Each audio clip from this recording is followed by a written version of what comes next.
if I get buddy with my parents, or I enable my siblings when they are having a toxic relationship with our parents, then I am invalidating what they went through, and I'm invalidating how they want more for themselves. Because it's like we're of two minds. Part of us wants better for ourselves, and we want to stand up to our parents and make sure that they pay for what they did, because we want to be better parents ourselves. But then the fucking emotional bond, you know what I mean when I say this, the emotional bond that your parents have with you, and the pull that they have on you, and how you were literally in your mother's womb at some point, totally helpless, totally unaware. You had no reasoning, you had no way to stand up for yourself. You were born, and for most people, your parents raised you. You know what I mean when I say that the bond between a parent and a child is so fucking complex and deep, and they have such a pull on you. So I feel like I understand why people are of two minds. And so when it comes to family relationships, it's like family members either enable your toxic connection with your parents, which is bound to get toxic over time, especially if you don't get along with your parents and just all the family shit, blah, blah, blah. Some families have it worse than others. So I feel like if I enable somebody, especially people in my family, when it comes to their parent trauma, and I take the side of their parent, or I get buddy with their parent, and I don't allow myself to feel disgusted by the parent, then if I enable the child by being buddy with their parent and setting the example that whatever the parent did was okay, and how they abused their power over the child was okay, and I think that the parents deserve my friendship and all this stuff, because I know I have a healing presence on people. I know people love my company. That's kind of why I semi know the power that my presence has in people's lives. If I don't hold the parents accountable, then it's kind of like I'm saying to the kid, what they did to you was okay, and they deserve to get off the hook for it. But I'm very angry with my parents, and with the older generation in my family, and with most people's parents that I meet. Just because of the age gap, there's a power dynamic, and you hate anyone you feel vulnerable to. And just because humans are humans, they're bound to exploit their power over you at some point. It usually just happens. So I feel like I can understand older people and parents as humans, and I have empathy for them. But at the same time, it's like,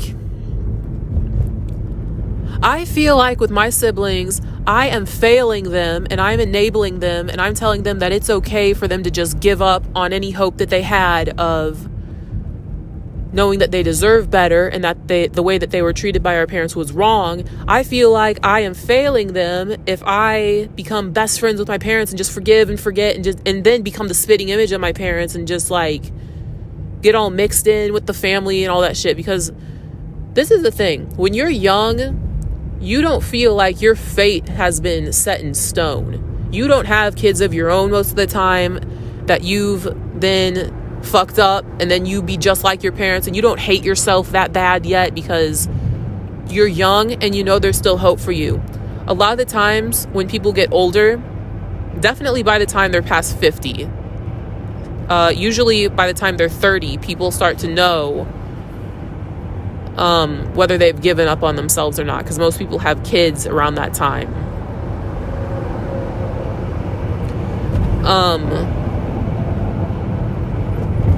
I can't keep my train of thought because there's a giant fucking truck going right next to me.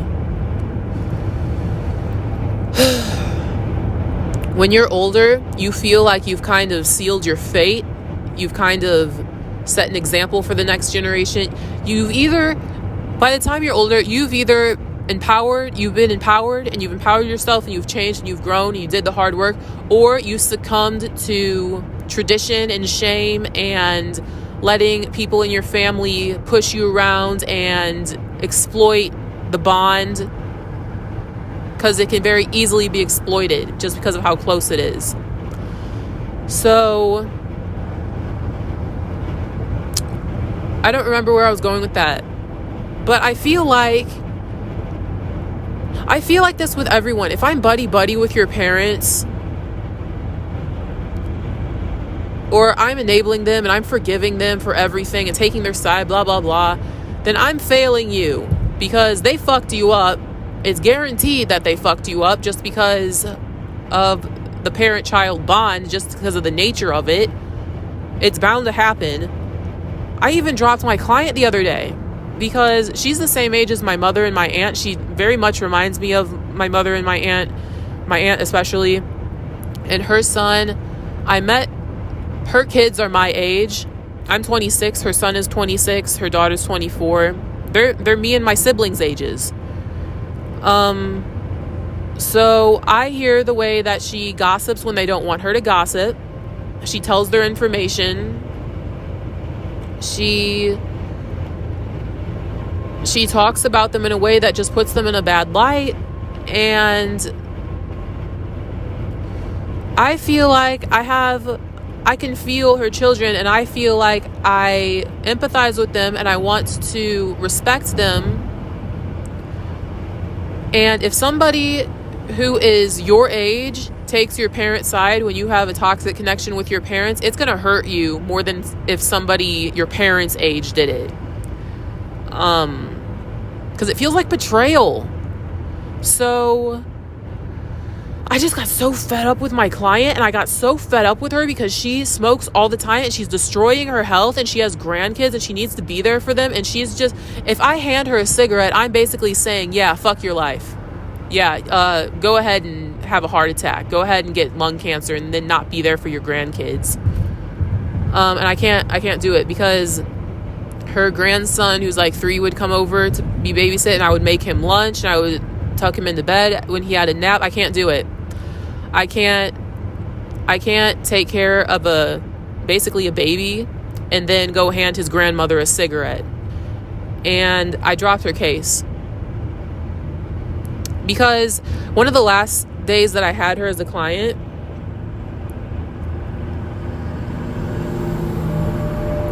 I don't consider this gossiping because nobody knows my client except for me, and nobody is going to know who I'm talking about. So it just might as well be a mythical figure to any of you who hear it.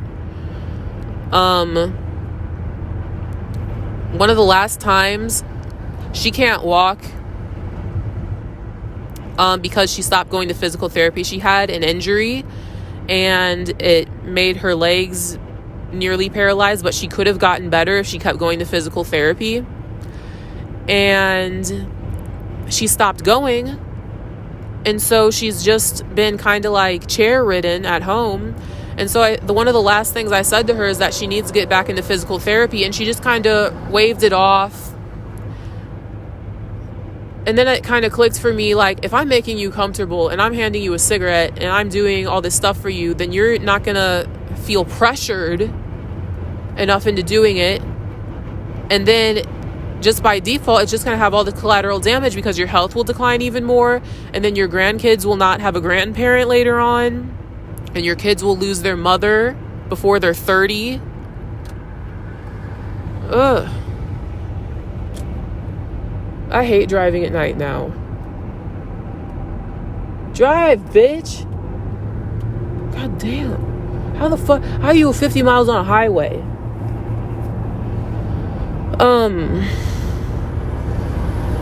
But I can't enable her because I feel like I'm failing her kids if I make her life temporarily more easy and then later on she dies before her grandkids even grow up. That's kind of just an example of just something that happened lately.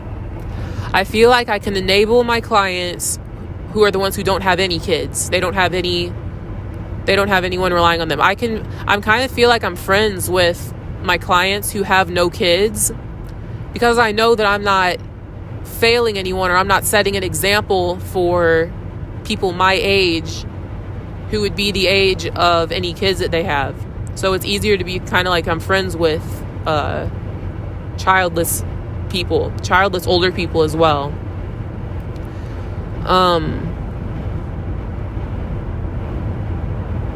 Yeah, I've just been thinking about it.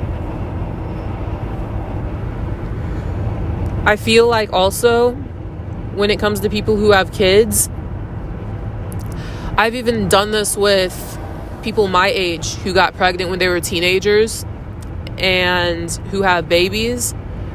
I won't be their friends anymore if they're dating fucked up men, or if they're smoking, or if they're drinking, because you're doing it around your kid too. So if I can't take it out of your hand and I can't force you to stop, what I can do is I can remove my presence, and I will not be your friend anymore. Because if you're sitting alone with yourself doing self-destructive shit when you have a kid, it's going to get so stressful, and you're going to feel so unsupported that you will basically, you'll be more likely to stop.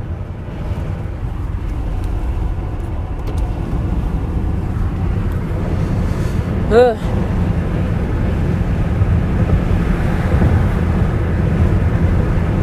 It's hard for me to deal with people my age who have kids too. Like, I can't date someone if they have kids, because I'll become a drill sergeant with you.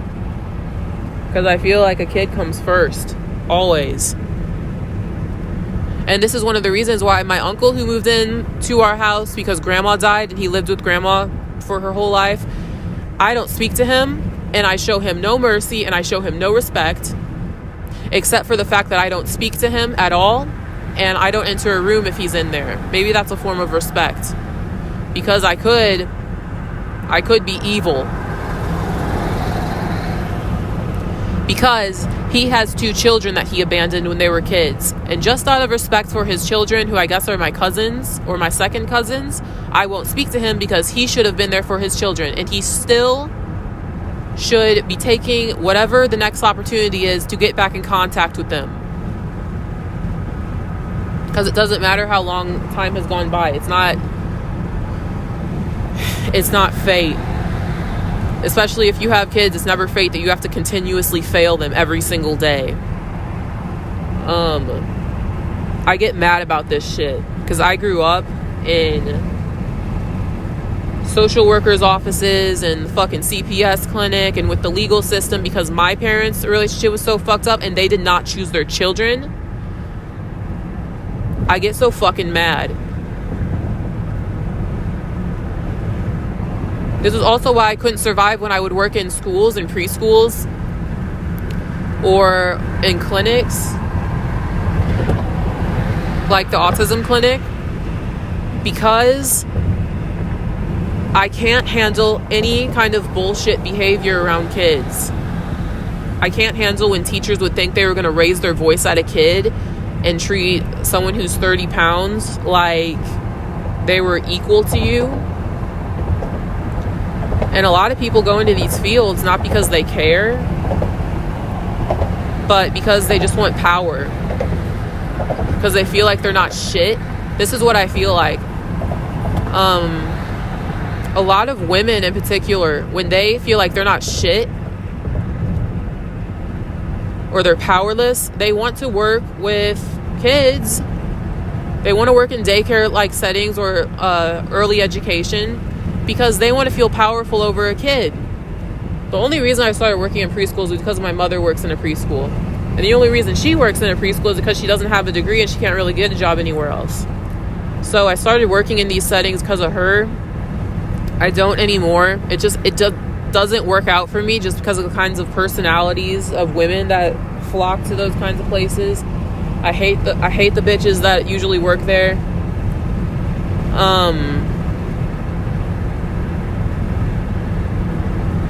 Even when parents would pick up their kids from preschool, some of these parents would walk in the door and immediately I feel like, you're so fucking mentally ill. Like, I would feel angry at the parents. Especially I would feel angry at parents who would scold their children, or if I could tell that there was a kid who was getting mistreated at home, they'd usually be the ones who would like act out, or they'd go isolate themselves in a corner, or they'd take all forms of punishment very personally. When their parents would come pick them up, I wouldn't even say a word to the parents, because I feel just on an instinctual level that I relate to the kid. And I'd rather take their side. And so this never flies well, because it, 2 of the places that I worked, the directors of the school would say I make parents uncomfortable and they think I'm very unapproachable and unfriendly, it's because I feel it. I feel what's going on a deeper level.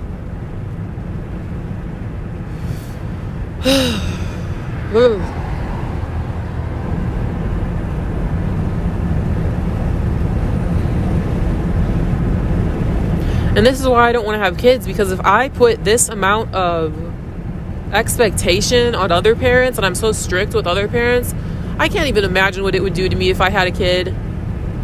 I think I've already talked about in a different video how you're going to fail your kids whether you like it or not, and if you don't fail them in some ways, you'll fail them in other ways. And I don't know if I'd feel like such a hypocrite.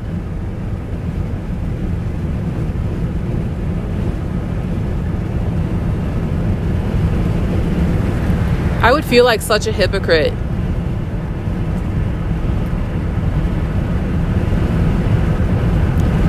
Really, what I really feel like is that no one deserves kids. That's how I feel. I feel like nobody deserves to be a parent because nobody deserves to have that much power over somebody so helpless. I'm laughing because it's so fucking, it's sad.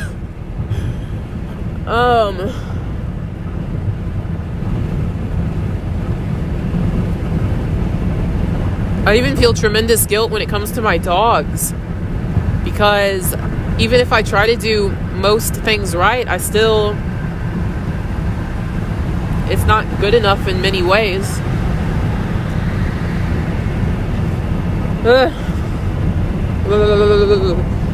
My window won't roll up. I think I have to super glue it.